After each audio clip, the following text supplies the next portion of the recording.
Good morning. Hope everybody's doing well. Happy Friday, the Ides of October. That's the only little bit of English literature I remember. So sorry to Ms. Welburn who taught me literature. I failed. I didn't fail, but I remember that. All right. Let's talk a few things, and then we got people popping in, and I'm gonna get a little bit interactive today, if y'all don't mind. So be prepared. It's been kind of an interesting week. I think the chamber is in post gala. I don't know what you call it, but we're recovery mode, I guess is the best way. We've been busy this week, but it is definitely not as hectic as it was last week. We got a number of folks that are out this week at our Leadership Columbia retreat at Camp Cole. So we're thrilled to have class of 65 folks. Ron Harvey was kind enough to do the opening session yesterday with them. He tells me we had a good class, so thanks, Ron. I'm actually going out there in a few minutes. So anyway, let's what we got this week. It's been interesting headlines. Ron and I were talking this morning about the great American, the great resignation, workforce challenges we're seeing all over this place. John Deere, whatever happened to Southwest this week, lack of personnel certainly didn't help, along with the weather, but companies are going through the ringer if you don't have enough line folks on the job. So be thinking about that. I'm going to ask y'all what y'all are doing for your companies there. Read an interesting article today in the New York Times on the FDA set to approve the booster shot today. But the Times brought up what they call the elephant in the room, which is, should we be recommending the booster from the same drug manufacturer that you used before? Are you better to cross-pollinate, if you will? If you've had Pfizer, should you get the Moderna? If you've gotten the Moderna in the past, should you get the Pfizer? I'm not a health expert, but what the Times said, they're not going to address that, but it is an interesting thought, because if you look at the stats, Moderna has really done well throughout this last 10 months. J&J, but Pfizer's done great too, but their numbers have not reached the same levels as Moderna. So interesting there, but good read if anybody reads the Times. I don't really go there for political advice, but they do bring up some good conversation points. Let's see. Closer to home, I don't know about y'all, but finally started seeing some TV ads this week for some candidates. My mailbox is getting full. I don't know how much mailers count today in today's election cycle. But somebody's making a lot of money off of them. So yay for entrepreneurship and small businesses. But anyway, mayoral election coming in 3 weeks, maybe. And we got 2 weeks from a very interesting, very important race for Richland 1. That is Richland 1 has its special election for at-large seat coming up on the Tuesday before the mayoral election, city council election. So keep an eye out that. With that, let me check chat box so they don't. All right, we have our crack communications team put together a page together, just a vote page, what we call it, but I'm gonna put it in the chat box. But what you need to find, what you need to learn about everything Richland School District special, the candidates for City of Columbia Mayor, City Council, where you can check your voter registration, et cetera, all there on in one-stop shop. So help yourself. But we're going to try to get the word out that we need people to get out and vote. It is critical. To that end, Susan just put in, we're going to have a mayoral forum on Monday night. We've mentioned this past, but 4 o'clock at the Russell House auditorium on site of USC. But you don't even have to leave the comfort of your office, Chuck Whipple. You can tune in Monday at 4 o'clock on some streaming device, YouTube, FaceTime, whatever. But we were asked the other day if we were sharing questions. We are not sharing questions with the candidates. It's going to be a true be on your toes type of conversation. And we have a bunch of college kids there because extra credit for those that attend for their political science class. So I expect a packed house, well, as packed as you can get during COVID. But what's the over and under on 5 points coming up with college kids and mayoral candidates? No drinking games will be allowed at the Russell House that day. So, but it'll be fun. I hope y'all could join us for that. Let's see. And I know I mentioned this, but I didn't. I'm gonna put another link because we talked about it just for a second. But last week we talked about the convention center, and I'd been to a meeting, and we talked about the pros and cons of the convention center. And we're all in learning mode, but full disclosure, Joe Taylor put this on a campaign website, but it's the only way I could get it.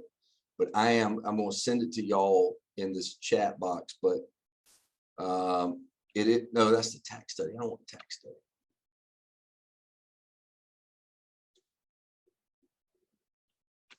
Hold on, I'm still, there we go.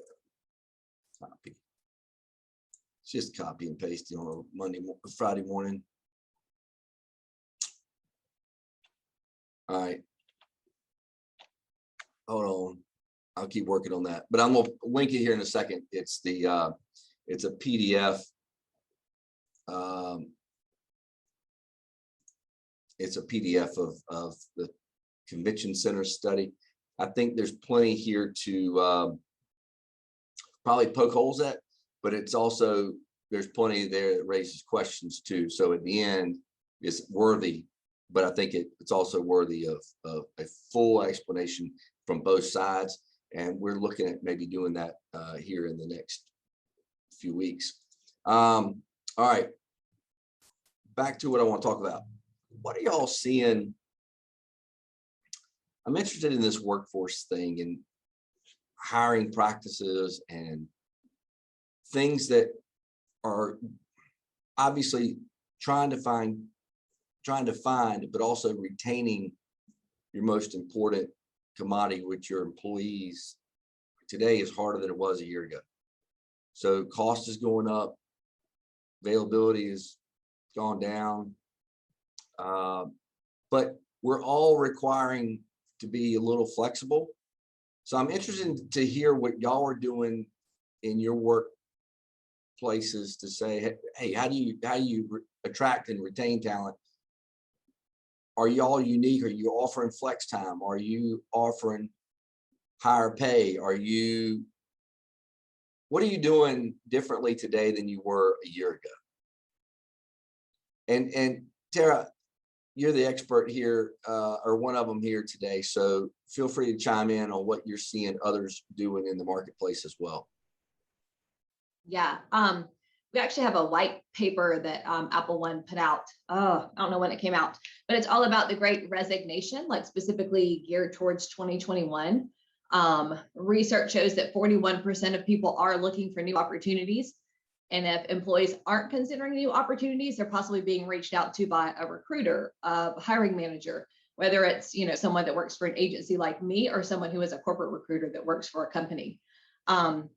Lots of job postings are kind of what has people changing jobs. But as far as like the retention and engagement, because I think that's the key of what has people looking for something else. If they don't feel valued as an employee, they're more apt to look for something else.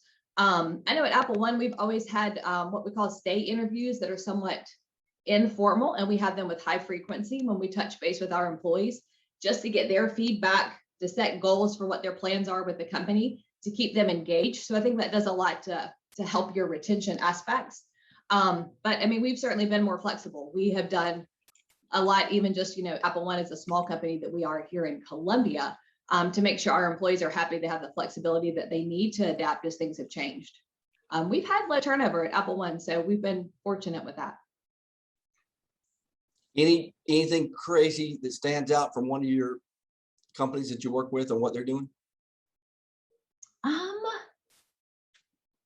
Not off the top of my head. I've seen more things related to vaccines where people have really gotten out the box to encourage employees to get the vaccines. But I don't know as much about employee engagement. I do feel like there is some of that like return to like employee appreciation days and like doing things. Like I know one of the companies I work with, when they all went back into the office, like they had a big party the day they went back to the office. They catered in food, like they just wanted it to be time for people to connect. So I think that's some of what keeps people happy, keeps people engaged. They like the place they work. They like the people they work with. They enjoy going there every day. That's kind of like the model that I feel like people are kind of getting back to. Sort of through the pandemic, it was like, what do we do to survive? It was a little bit of crazy town for a lot of companies. So to get out of the crazy town and have a time to celebrate and enjoy and, appreciate your employees, do things for them. Yeah. Yeah, it's definitely a time to reprioritize who's important in your organization, which is everybody, right? But I think making sure that you show the value and your employees feel valued, especially your frontline workers, because they're the ones that have the interaction. Yep. Anybody else want to chime in? Good morning, Carl. This is Karen. Hey, Karen, good morning. Good morning. I totally agree with the comments that were just made. There's been a shift over the last few years, even pre-COVID, from talking about human resources to human capital. A reflection of the value that employees bring and companies needing to embrace that. Over the years, there's been this, and I don't mean it in a bad way, the level of leadership or the leadership that was handed down has been more from the model that was used in the military, for example. Not that that's a bad model, but you can even tell that the military's model of management and leadership has shifted somewhat. So the companies now, or at least our clients, as she said, are looking more at engagement, looking more at so our model is engage, enlighten, and empower. And that's what we've been sharing with our clients, because it's the leadership shift.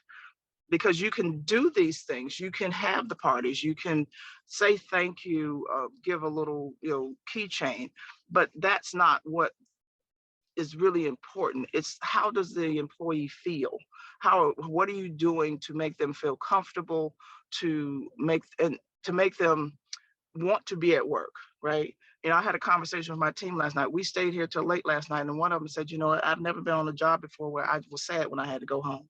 Now, that's not a model that everybody's going to be able to follow, but we're working with our clients to try to help them change and shift their leadership models so that they're embracing their staff as human capital and not just people that are pushing buttons. And that's a whole model. I can't go into detail on it, but I just wanted to reaffirm what she was saying, that if you want to maintain your employees, you have to look at them as capital. And then there's some strategies and things around that. So just wanted to ditto what she said.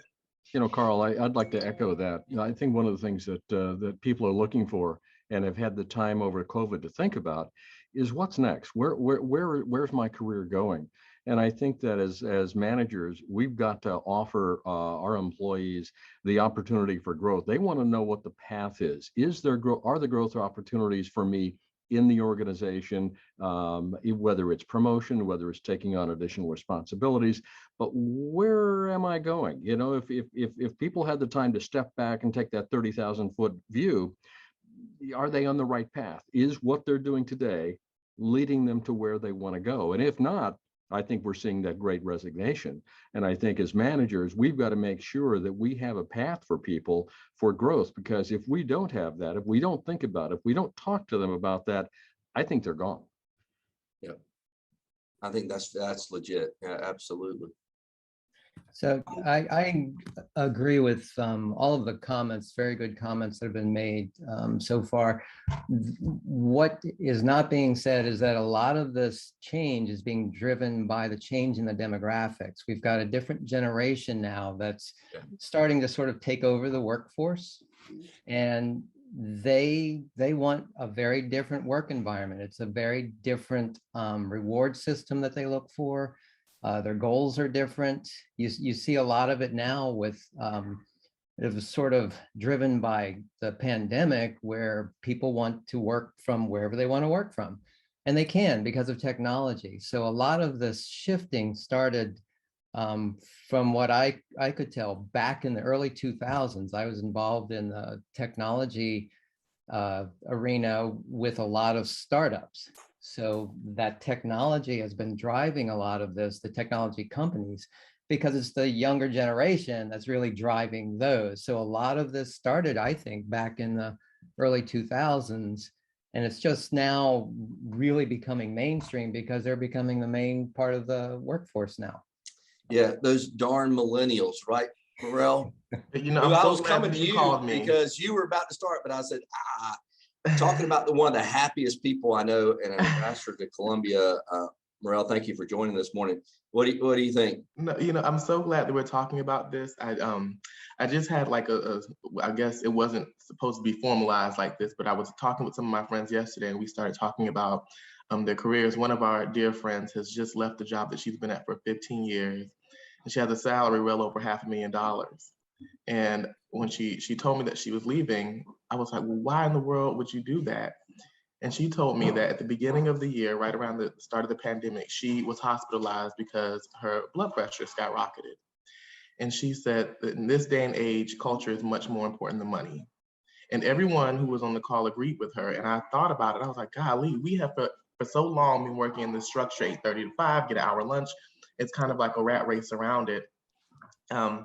But then I looked around at everyone in the room, and I realized everyone I was sitting around, with the exception of me, they were even an entrepreneur, they worked in tech, or they had a job that allowed them flexibility so they could be happy. So going back to, I believe that was Rest who said that, like, flexibility and work culture are way more important now than ever before. And if an employee is at their desk and they feel like they don't have the flexibility to go take a doctor's appointment, or have a couple of mental health days if necessary, then they're leaving, and they have options. They can go drive for Uber. Someone said, I'd rather drive for Uber than deal with that. And I don't know if I would do that, but I mean, people are doing it. And so what we're seeing now is the great resignation, because people just want to have their flexibility and freedom, and they want to sustain their mental health more than anything else. Just so you'll know, I wouldn't mind the $500,000 paycheck either. But I love what I do. So I'm very happy where I'm at. Yeah. Carl, this is Lynn. Good morning, everybody. Hey, I Lynn. definitely agree with all that everybody is saying, but one of the things that I look at and I've noticed is that the people are now beginning to know that if you rely on me as an employee, I should have a voice. Not that you're going to run the business, but when you talk about the operations and how things should go, and just the way things are done, they want to know that they have something to say at the table about, the way we get things done. Wait, Lynn, that's a really good point, because in the past, you didn't really listen to anyone below management level. And now look, for example, at manufacturing. Who are the people who really know what's going on with the manufacturing process? They're the people who have hands-on, the men and women who are actually on the front line working it. They know the things to do to improve the process. And so I couldn't agree with you more. It's become more of a, not so much let me have my voice because I want to rule everything. It's I have something to say that can help. And that's really important to pay attention to. I couldn't agree with you more.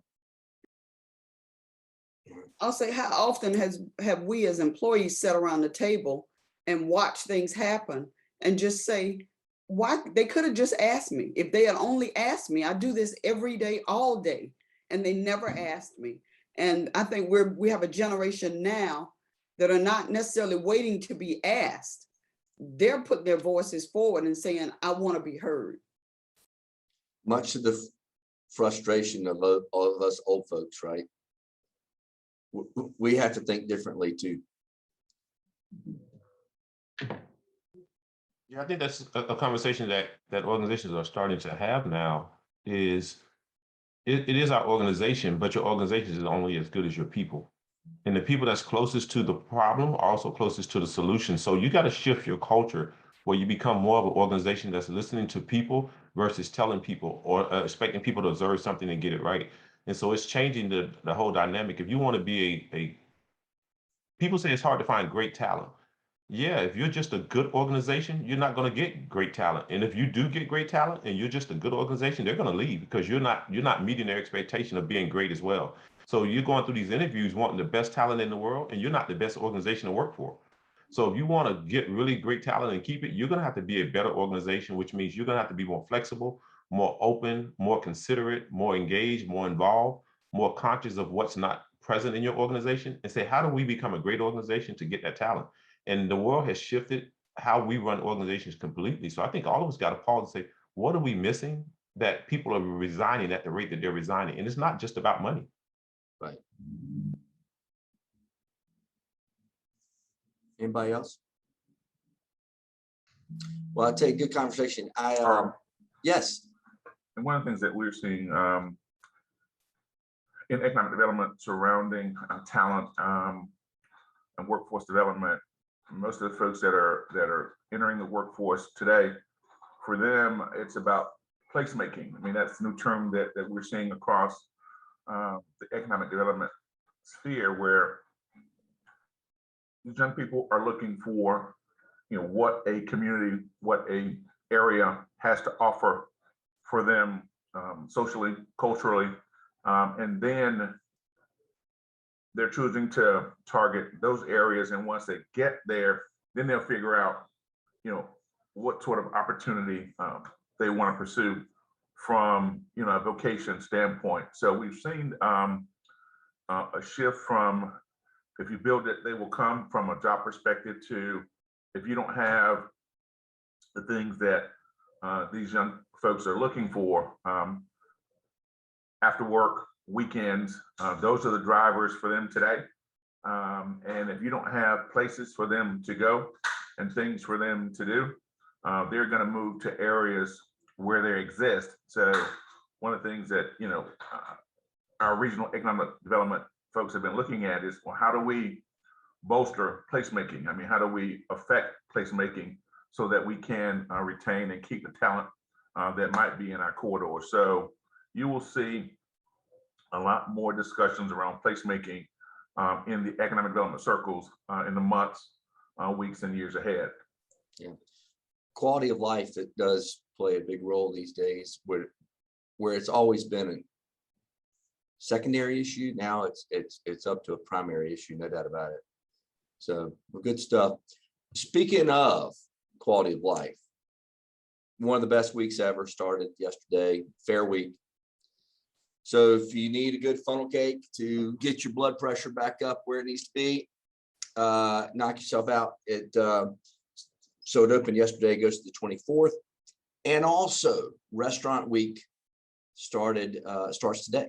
So now is a great time to go out and try. We've had some wonderful new restaurants opened up in the Midlands. And so if you've not gone out on a date in a while, go out and enjoy Restaurant Week through next weekend as well. But this is a great opportunity to support your local businesses in that vein. All right, so we've got small business breakout next week. We've got the mayoral candidate forum on Monday. All that's on our website. So Thank y'all for being with us. Oh, by the way, I didn't really find a ton interesting to happen on the October 15th, but I Love Lucy debuted today in 1951. Go Lucy. All right. On that note, I'm out of here. Have a great weekend. We'll see y'all next week. For those that are new, we appreciate y'all joining us today. All right. See you later. Take care, everybody. Thanks, Thanks, Carl. Carl.